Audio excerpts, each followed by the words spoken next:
to be sort of, yeah, great. So chemistry is going to be culminating this very long exploration we've had of the threefold path. We've had a number of weeks now on wisdom, and I know that she's got quite a reflective evening planned for us, so I'm quite looking forward to seeing how that goes. But first, I just want to say a few things about chemistry. So the chemistry, I think chemistry was the first person I ever saw. I don't know if it was the first person I met, but she was definitely the first person I ever saw at the center. And I remember those first encounters or those first meetings, those first sights very clearly, because I was just very struck by her warmth, basically, and the way she met people coming into the center. You know, chemistry has such a deep care for the Sangha. She's very attentive in that way. And she's very much, you know, very listens to you, really takes you in. And I was just very struck by her warmth, basically. And I was, you know, that was a characteristic of a lot of people that I met. But there was something about chemistry, the way she holds the Sangha is very dear to her.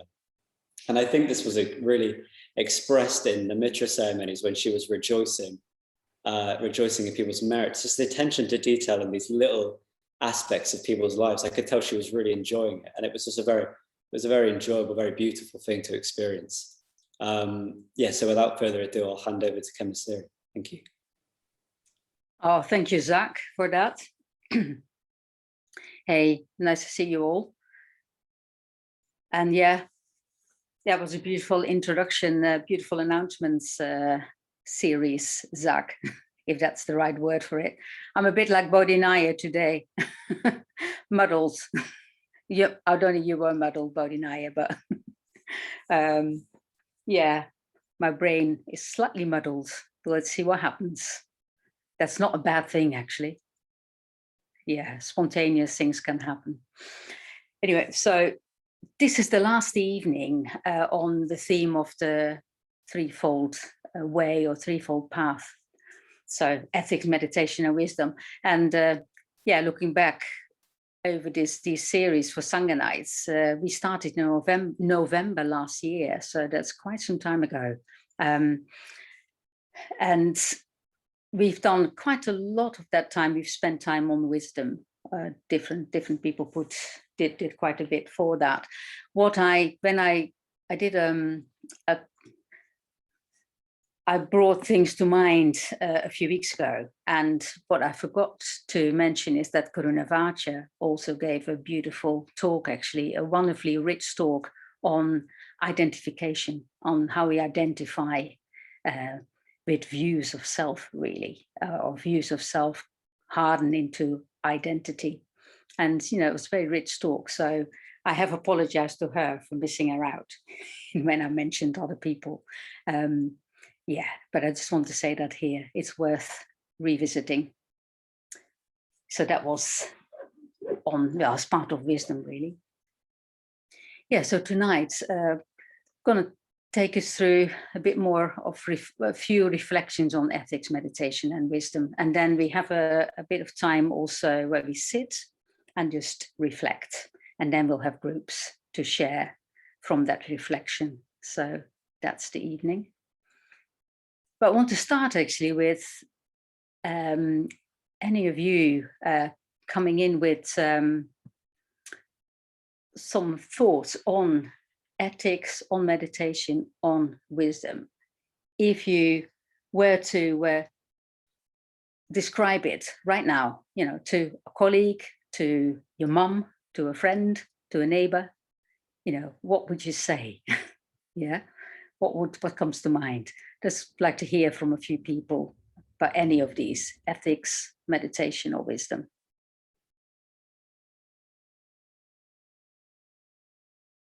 So it doesn't have to be the whole story. Just the word, or what would you say?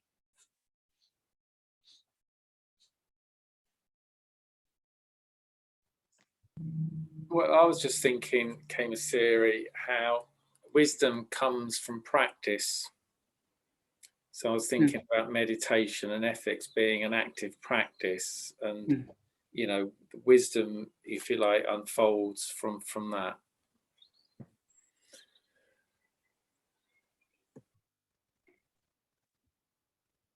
It's a bit of a general question, isn't it? It's almost too hard, but yeah, thank you, Bodhinaya, for that. But yeah, just leave you to, I mean, I can't see whether anybody wants to say anything, but I'm also happy to leave it there. It's just something that when I think about ethics, what do I say? What do I think about meditation? How do I describe it? When I think about wisdom, there's so many ways of describing it. Yeah, so yeah, there's many different ways of describing it, but I think it is very interesting to see how you would, what are the words that you would choose for somebody. And of course, it would be different probably to your mum or your dad, or to your kid, or to your neighbor, or to, yeah, to a friend, or to somebody in the Sangha. Yeah. So anyway, I'll just look at it a little bit. So ethics, in a way, ethics, what does ethics means? I mean, what we do when we practice ethics is that we really cultivate ethical sensitivity. I just love that word, yeah? Ethical sensitivity. We're becoming sensitive. We're sensitizing our being, as it were, to the ethical arena.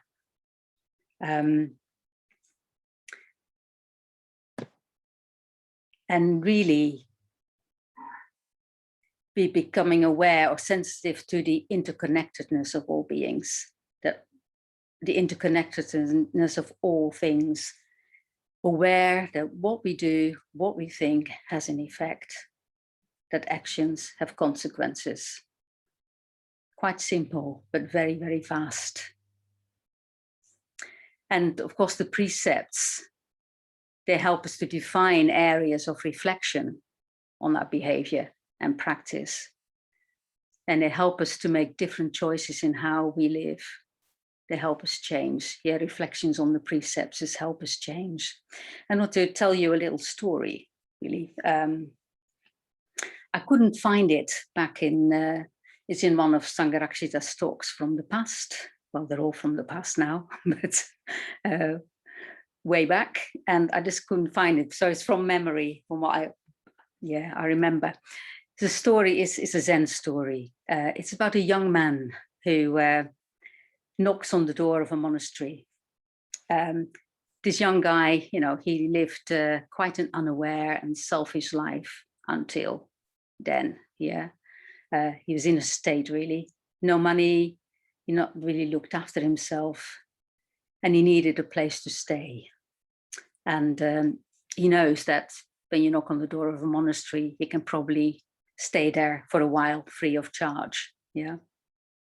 So he was asking to stay there, but the abbot of the monastery says, well, you can only stay if you play a game of chess with one of our monks. He's an old monk, and he's the best actually in chess. And that monk, he had lived in the monastery for many years. So he says, if you win, you can stay. But there is another thing to it. The one of you who loses the game will have to die. Now, this is where I don't really know exactly whether it's actually dying or whether he was going to cut off a hand. I can't remember that. But yeah, let's say that he will have to die, right? But something nasty. So the young man, not thinking too much of it, think, oh, great, you know, that's an opportunity, because he's apparently good at chess. So he agrees. He knows he can do it. He can easily win, probably. So they start to play, and they're both really good at it. So the young guy, you know, he's finding he's quite relieved at first and happy that it's going well. And he realizes also at some point that he can make the winning move. Yeah, one more move and he wins. He's very happy at that. I'm very relieved, yeah, because he looks at the old monk and he thinks, well, who cares? This monk is old. He is near the end of his life anyway. You know, not a big loss. But then he looks again and he sees the monk. He really sees the monk. He sees a man old and frail. Oh, it makes me cry. His face lined with life experience, looking deeply kind. And the young man sees this old man who has led such a meaningful life. And here he himself, such a wasteful life. And suddenly he is overwhelmed with respect and love for the old man. And he changes the chess move to one where he will lose. So before the old monk can make the winning move, the abbot interferes. He throws the whole board off the table in one swipe. And he says, stop, stop. No one loses here. And then he looks at the young guy and he says, you have allowed compassion in your heart. And he allows him to move into the monastery.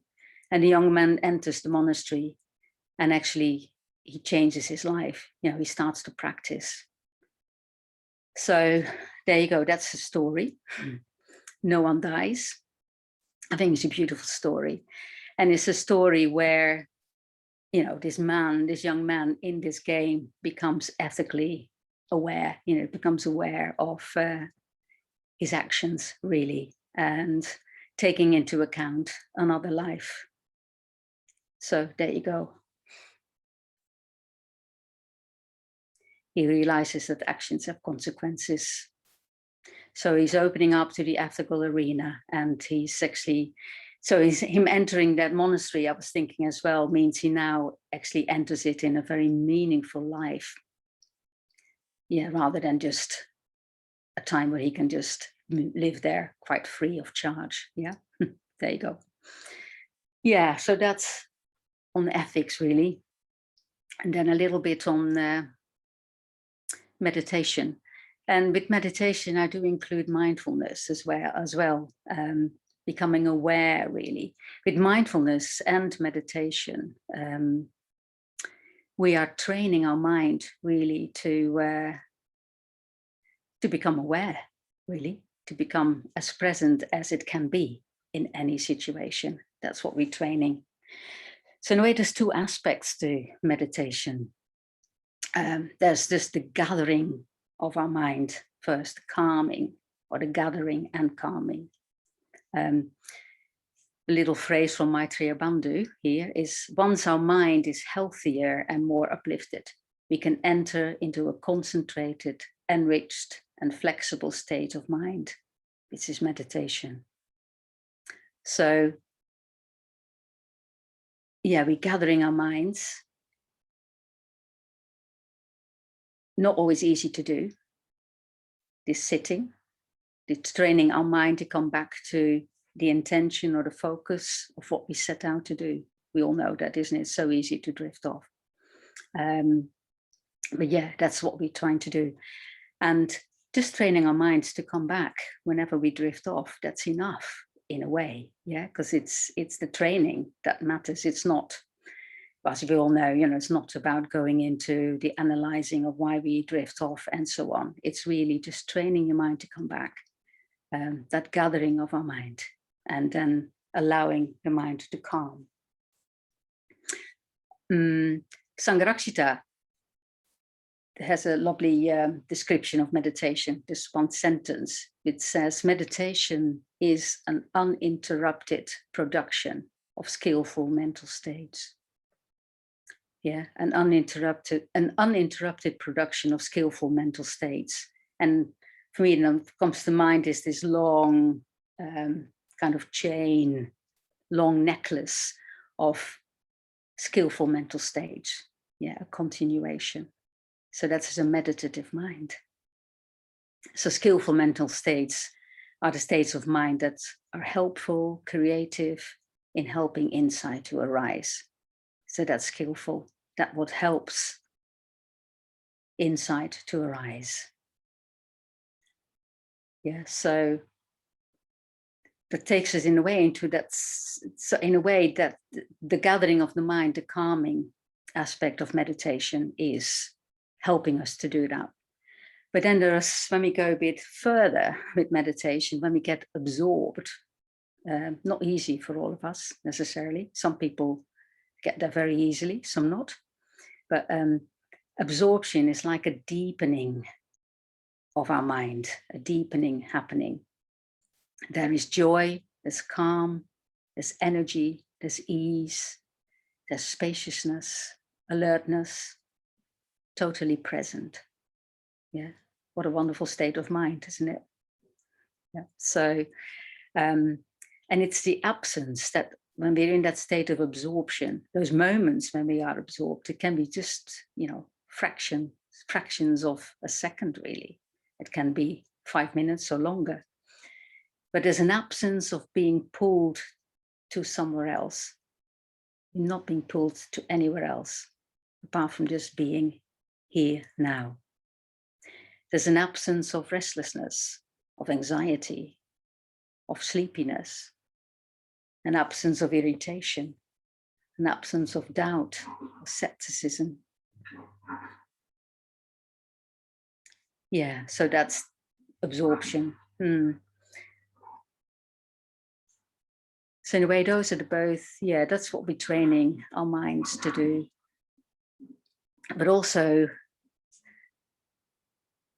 I'm thinking of actually stages in meditation like that remind me of the spiral path.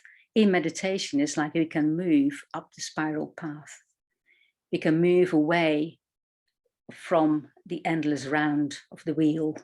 Yeah, move away from the familiar, old, unhelpful views and habits. That's what meditation can help us to do. And we transcend our being, really. It's moved into insight and wisdom. But I want to pick out one stage of the spiral path. It's quite a few of you might not be familiar with, some people will be. So the spiral path starts with dukkha, really, unsatisfactoriness. And reflecting on that takes us into confidence, shraddha. And then there is delight, yeah, delight. And then there is priti, joy, energy. And then there is prasrabdhi, and that's the one I want to pick out. Prasrabdhi, I'll come back to that. After prasrabdhi, there is sukha, the bliss of calm. And then there is a deepening of meditation, concentration. And then there is that stage of seeing things as they really are. Real insight happening. Anyway, I just give you a sense of the spiral path in that way.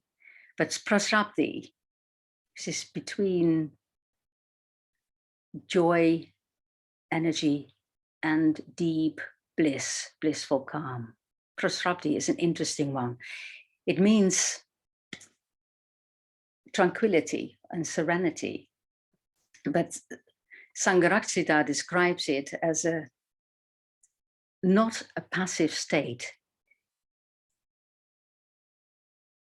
It is where consciousness or our mind and the mental factors calmed down. And by easing strain and tension, bringing about in them a condition of lightness, plasticity, adaptability, a readiness and directness, a state of extreme refinement and delicacy of feeling. Yeah. So it's that state of mind, it's just, again, quite meditative, where there's this calmness in consciousness and our mental factors. So it's calm, but there's an easing of strain and tension, yeah, which we often feel, isn't it, in our being, in the depth of our being. Still, strain and tension is eased, and that brings about a condition of lightness, plasticity, adaptability, readiness, and directness. A state of extreme refinement and delicacy of feeling. Just when reading this out, I can feel it. Can you? This is lovely to be taken there, isn't it? That possibility of the mind to be so light, so incredibly flexible and agile. Actually, in the suttas, I always often come across the word malleable. Yeah, malleable, which is shaping, isn't it? So it's like the mind is like this piece of clay in a way, maybe child's clay, yeah, that we just, what you call it, plasticine in Dutch, yeah, that we just need and need and need with practice in this way. And it just becomes, it can become anything. It can become anything. It's ready for opening up to the unknown, to deepening understanding. It's ready for insight, for meaningful change. It's ready for transformation. Yeah. So that's prasrabdhi. I just often bring that to mind when I start to meditate. So it's the mind. So that's what meditation can really do. Help us, well, meditation and mindfulness practice. Again, I'm bringing them together here. The meditation helps to cultivate mindfulness. It creates a mind that is aware. And again, a lovely quote from Sangha: awareness is revolutionary. Yeah, without awareness, nothing's possible. No change is possible.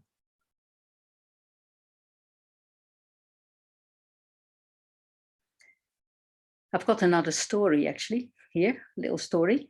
It's really a story about that mindfulness alone is not enough. So it's a story of a thief. Again, I do it from memory. It might be slightly different when I reread it, but there we go. So this is a thief. He's incredibly good at thieving, or what thieves do, yeah, breaking in and stealing stuff. He's incredibly mindful. He's the best in his profession, really. He's totally apt at breaking into a house, moving around without any disturbance. Not notably anyway. Totally concentrated and present in the act of stealing. But he has no ethical conscience there. Yeah. But yeah, he's totally, he's really good. And that's mindfulness. He's totally mindful of how he moves and how he gets into the house, and then aware of what he wants to take, yeah, and how to move it out, all very silently. And yeah, very mindful. But then one night he comes into a house, and he becomes aware of the people upstairs in the house, in the bedroom that he's stealing from. And just that awareness of the people, something changed there. He was connecting with them, and something happened in him with letting them in, the awareness of the other people, letting that into his mind. He suddenly couldn't steal anything from them anymore. He couldn't carry on. It was sad for him, really. He developed an awareness of ethics. Yeah, so his stealing job was over, his stealing career. But that's it again. Yeah, that mindfulness alone is not enough. The awareness that comes with it, or with meditating, is that become aware of the ethical arena, aware of how things affect us, how others affect us, and how we affect others. So then a little bit about wisdom and insight. I mean, how I immediately describe it always is seeing things as they really are. But then my dad doesn't understand that. He wouldn't have.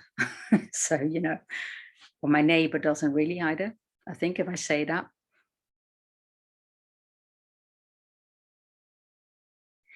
Yeah, I won't say a lot about wisdom and insight, because we spent quite a few Sangha nights on on wisdom and insight, different angles. But I love again a saying by Sangharakshita that he says, if we could sum up the essence of the Dharma in one word, it would be impermanence. It would be impermanence. And I often think of that. It's like just reflecting on impermanence will take us into wisdom, really. There's so many ways of describing wisdom. There's so many ways of actually, so many lists to help us reflect on wisdom, on dharmic wisdom, that is, you know, wisdom in a Buddhist context. There are the reflections on the Four Noble Truths. There's the Eightfold Path, the three lakshanas, so the marks of conditioned existence. It's the five spiritual faculties, the wheel and the spiral, the precepts, the three jewels or the three refuges. You know, there's lists and lists, and there's lots more. Yeah, Buddhism is full of lists. And they all, this is really helpful actually to reflect regularly on a list that you're familiar with. It could just be, the precepts could be one of the precepts. It could be the lakshanas, you know, the first one being, well, the impermanence, dukkha, and then no fixed self or insubstantiality. Could just be how things are related, yeah. But really, well, this can be really, really helpful that after you've meditated, after you kind of, how you say that, made your mind more flexible, more malleable, yeah, more bit prasarabdhi-like. That's after a sit, whether it's 10 minutes or half an hour, to sit for a bit longer and just bring to mind something, a dharmic list, you know, something that you can reflect on. And again, it can be just the Buddha or the Dharma itself, truth or Sangha, yeah, or a precept, and just sit with that for a while. That's a really good way of allowing the Dharma to kind of seep into your being, and almost sideways, if you see what I mean, and become part of your thinking. So you just have it ready when you engage with life. Yeah, and Sangharakshita was always taken by that. He really stresses the importance of reflection as a daily practice next to meditation. Yeah, and this is also, well, reflecting in this way, like straight after a meditation, but also just reflecting at the end of the day, for instance, just before we go to sleep, maybe, about the day, our reactions in the day, states of mind, creative responses, etc. Just really reflect, bring back some situations and see them, see into them, really. And it really can help there to just keep a diary. I don't keep a diary right now, but I've done for years, actually. Yeah, it's really helpful to understand your own responses a bit more deeply. There you go. But yeah, when I think of wisdom, I don't think of lists necessarily at all. And even seeing things as they really are. You know, what comes to mind for me is often the Buddha and interactions that the Buddha had with people, like the story of Gisa Gotami, which by now probably all of us are familiar with. Yeah, how the Buddha just helped this young mother who carried around her dead child. How the Buddha helped her to actually let go of the child. That he helped her see that the child wouldn't come back to life. And, you know, he helped her in such a skillful way, such a wise way. You know, those kind of stories come back to mind. Or just like the abbot now in that story of the chess play, yeah, how wise he was in helping the young guy to reflect on his life, really, and to change. So those kind of stories and people come to mind. Or even it could even just be one of us here in the Sangha who I see doing something really kind and wise for somebody else. So yes, there's some reflections on ethics, meditation and wisdom. And it's quite obvious, I think, how they interact. You can't separate them. You could say, well, actually, I will read here Maitreya Bandhu's, well, how he describes it lovely in The Journey and the Guide. So he says, ethics, meditation and wisdom. How we behave, ethics, changes our state of mind. Once our mind is healthier and more uplifted, we can enter into concentrated, enriched and flexible states of mind, meditation. With this purified and focused mind, we can turn towards the way things really are, wisdom.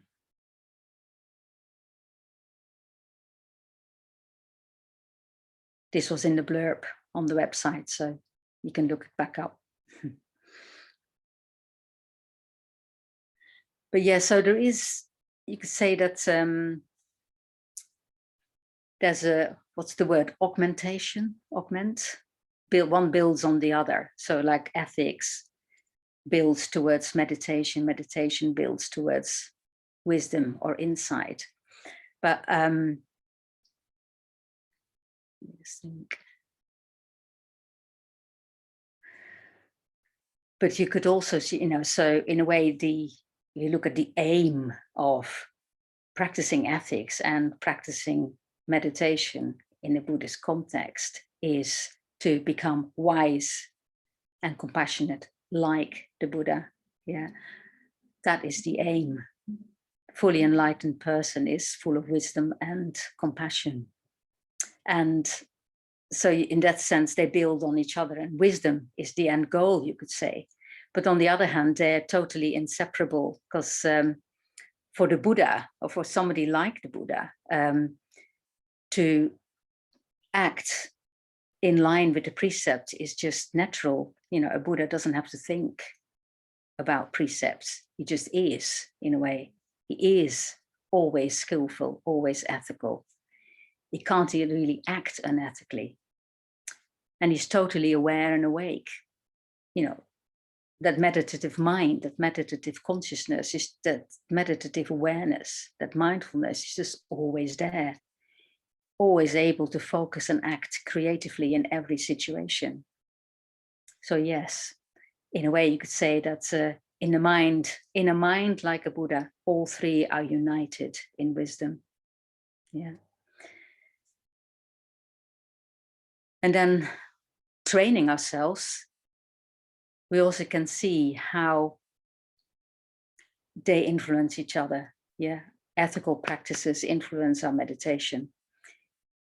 It's very interesting here. If you, in meditation, are always restless, can't really, you find it very difficult in a way to sit.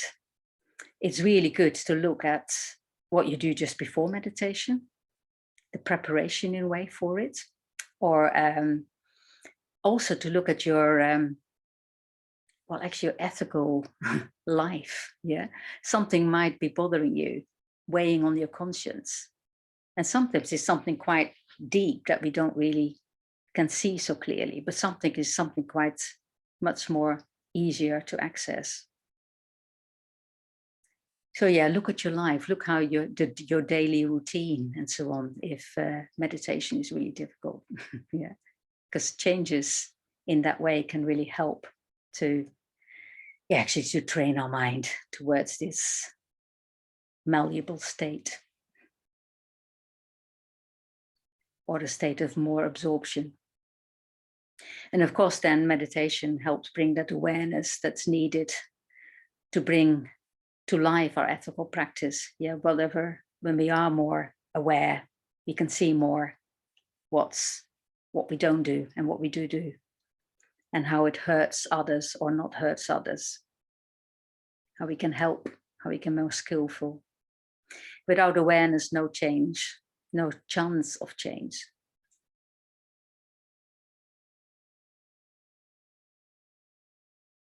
Yeah, and insight, wisdom, when we understand something more deeply, we make changes to how we behave and think. We all probably know these sort of insights that we have had along our path of practice. All the moments, big and little, big and small, that make us act a bit more ethically and helps us to meditate more deeply, helps us to reflect more deeply.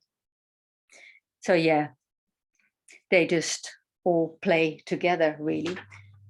And just before we go into a reflection on this, I'll just have a little example of thinking of an example of this, you know, how they all interweave, how they affect each other. Just, I think I told this before actually, just in a while ago, I was in the shop and unintending, my credit card or payment didn't take. And I was almost out of the shop. I was moving away because it looked like it had been paid. And then realized that it hadn't been paid. So the card hadn't taken, or the payment hadn't taken. And actually, I waited for the receipt. That was it. I wanted a receipt in this case. And it showed. And that gave the woman behind the till time to see that it hadn't been paid. So if I could have just got away with it, yeah, and not paid. But there's something now, it's actually quite a natural thing for me to do these days, I realized, yeah. Yeah, maybe in the past years ago, I would have got away with it, think, oh, that's nice, got a bit more money. But it so feels not right these days. And no, it was lovely just actually saying, look, I still need to pay. I think it hasn't taken. So we did. But that kind of, now I know also, so that's an ethical thing, isn't it? To go back and not take what's not given, really. But also the realization, the insight there is, so the wisdom is that I know it also affects me on some level. My conscience would carry it. I would know I would be affected by it, even though I might not think much of it. It does. So any actions like that in the past, or actions that we do that are not skillful, they weigh on us, they weigh us down. Even if we not really realize, they hurt us and they hurt other people. And I think the insight is on that level, that we see how we are connected, really. Yeah, so there you go. That's an example of that through practicing actually meditation, mindfulness, bringing awareness to all these levels, really. To the whole ethical arena, and to also, yeah, understanding things more deeply, understanding that, yeah, acting unskillfully in that way, that it does hurt, really. That's the insight. Yeah, so this is an example of how we can change, how we change. So I'm going to take us into sit for, say, 10 minutes, and then we have 20 minutes or so, maybe a bit less than that, in our groups, small groups. And we can share how we, share some of those reflections.